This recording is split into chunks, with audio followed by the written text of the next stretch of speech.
The Tale of Momoy and Mrs. Walker. Every evening, as the sun began to set, a little girl named Momoy would hop on her bicycle and pedal down the quiet streets near her home. Momoy had a head full of curly hair that bounced with every turn of the wheel, and a heart full of curiosity and kindness. One day, as Momoy cycled along her usual route, she noticed Mrs. Walker sitting on her porch, gazing into the distance with a faraway look in her eyes. Mrs. Walker was an elderly lady who lived alone.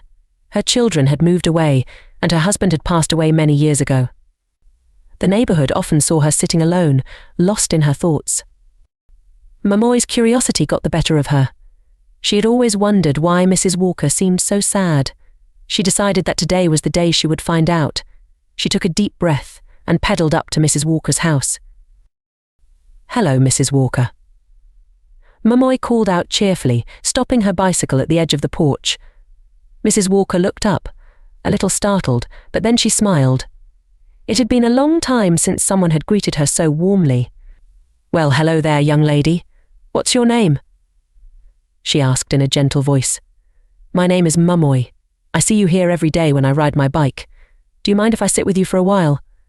Mrs. Walker's smile widened, and she nodded. "I'd love that, Momoy."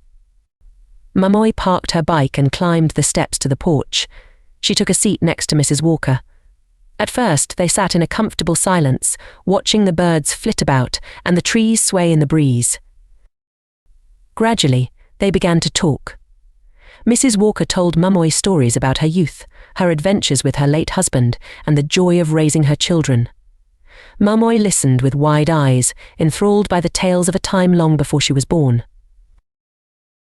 From that day on, Momoy made it a point to visit Mrs. Walker every evening after her bike ride. She would bring little gifts, like flowers she had picked or drawings she had made. In return, Mrs. Walker would share more stories and sometimes bake cookies for them to enjoy together. Momoy and Mrs. Walker's friendship became the talk of the neighborhood, inspiring others to reach out and connect with those around them. Because sometimes all it takes is a simple hello to change someone's life forever. And that's the story of how a little girl named Momoy and an elderly lady named Mrs. Walker became the best of friends, reminding us all that love and friendship have no age limits.